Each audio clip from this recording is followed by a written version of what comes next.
We're getting the band back together again. The board meeting is in session, and we're bringing it today. House Majority Leader, Speaker in Waiting, John Deal. John, good morning. Hey, good morning, McGraw. What's it like to spend $26 billion? It's a lot of fun. I wish I could put on my Southwest Visa for the points, but not able to do that. Editorial page editor of the St. Louis Post-Dispatch, Tony Messenger. Good morning. Good morning. Good to be back. And Jane Duker, local gadfly attorney and former chief of staff of Governor Holden. Good morning, Jane Duker. Good morning. Tony Messenger spent vacation in Colorado. Any interesting things you found in Colorado to report on? There was this great public service commercial that just sort of, ingratiated me back into my home state and reminded me of how things have changed. They show this guy and he's installing a big screen TV on the wall, and like McGraw, for instance, he's just kind of got his tools just sort of all over the place, and he appears to be distracted and haphazard, and all of a sudden his wife is at the kitchen table with Doritos and Cheetos and guacamole, and he's like, "Oh, I'm hungry, munchies," and he runs over and starts shoving this stuff in his face, and the TV drops onto the ground, crashes into a million pieces, and the voice comes on and says, "In Colorado, it's legal to install a big screen TV while you're high, but it's not legal to drive to the store and buy a new one." Wow. That's my home state. Public service, baby. I'm sitting next to my dad watching this, and I'm like, I'm laughing, and he's like, I don't understand. Wow. I'll tell you later, Dad. Wow. That's great. That's perfect for Good Super times. Bowl and, Good times. For NCAA and the big screen. They are making money tax-wise, though. I mean, they're making money tax-wise, and there's revenue there for all sorts of things, and to use John Deal's favorite word, freedom, baby. Yeah. Wow. Interesting. So there you go. Wow. All right. Wow. So Tony's back in Missouri. I'm back. I'm back. I didn't bring you all any gifts. Wow. Are they over the Broncos getting their butts whooped? Well, it's part. interesting you bring up the Broncos because it seems like a few board meetings ago, Tony Messenger sat in that same chair with a Broncos jersey. If we were doing this show at Ballpark Village, he would not be allowed in Ballpark Village. I would now. You would they now. changed it. Yes. The rules are very unless, of course, I complicated. were black and also wearing a long sleeve shirt under my jersey. But that's another story. Well, no, but the good news is, as a woman, I can show my underwear, but men can't. Isn't that? From what I understand, men Okay. are not allowed to wear pants low enough to expose their underwear for men. For men only. And yet, Underwear for men or men can't? Well, men can't show their undergarments, regardless of if it's women's underwear or men's underwear. Right. the great hypocrisy. He's interpreting Thanks the for the policy. clarification. Yeah. The Lawyer great- McGraw. The great hypocrisy of the really poorly developed, badly conceived dress code policy at Ballpark Village, it was laid bare, so to speak, by a picture that Casey Nolan from KSDK put up on Twitter yesterday that showed the uniform of the waitresses at the PBR bar, which, by the way, has a dress code. And let me tell you, Are they showing their underwear? they're showing something that is covering a tiny little bit of their butt under some chaps that's below a Hooters type top that shows more midriff than anything else. I mean, it's like, really? Freedom. You're gonna dress your waitresses like that, and then tell people that this is a family atmosphere, and you've got a dress code that specifically is designed for one person, the young black man. It was really, really a bad rollout by Ballpark Village to do that. Was it the Cardinals? Was it Cordish? It's Cordish. Cordish. It's Well, they Cordish, did but the same thing at Kansas City. it's Cordish. But here's the problem: the Cardinals are a part of it. The city's a part of it. We're all a part of it because we've got about $17 million in taxpayer dollars in there. And so it's a bigger deal than one company making a really bad decision, especially when they should have seen this coming after what happened with Power Light in Kansas City, and they own some other similar developments in other cities in which these dress codes have had an issue. Look, if you want to worry about security, but don't do it by designing a purely racist dress code.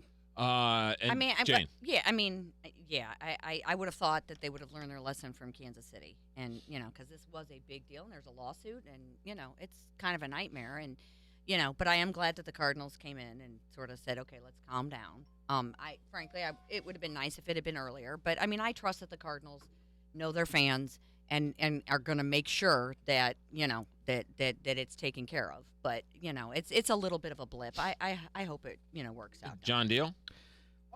Back in law school, I worked at Union Station Mm-hmm. when it first opened up, and Did you sing with When the fudge? when No, I people did. actually I went was there? I was actually a bouncer at a club down wow. there, the enforcer. John Deal, the bouncer. Bouncer. You Oh, messed this up. is awesome. Done. Wow. This Checking is those awesome. IDs. How do you think the man became Speaker of the House? Wow. I'm guessing you weighed a little I more. can rough back people up then. a little bit. Actually, I weighed less. It was Weighed just less, more but- muscle. What was the Gotcha. what was the bar? What was the? It was called Menage, a dance cafe. Oh yeah, I remember Remember that that? place. No, Yes, I don't. do. I don't remember that. I think I spent a I would New work Year's Eve until there one night. so I would go to school. I'd work till 3 a.m, get up and go to class at 11:30 the next day. Right. Wow. Something like that. Not the 8:30 classes were a little And tough. did you enforce Was the there a dress dress code there at No, Menage?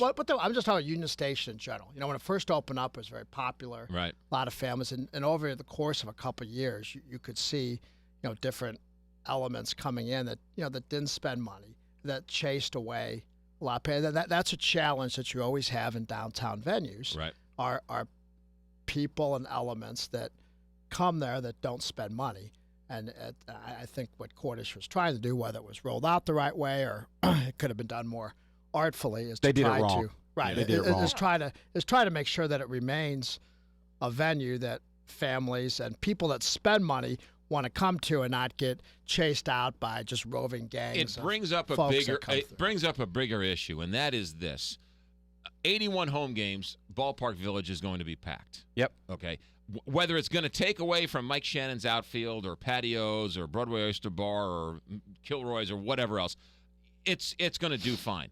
The other non-game days is the question, and Right. what happens the 2/3 of the rest of the year when there are no games there at the stadium? Will they be able to generate enough interest and enough revenue to keep it going? I think that's what this is directed to, whether it was done inartfully or not, is can you attract families and younger people and younger adults to come down there where they feel safe and not run out by some elements that take a look what happens up in Washington Avenue.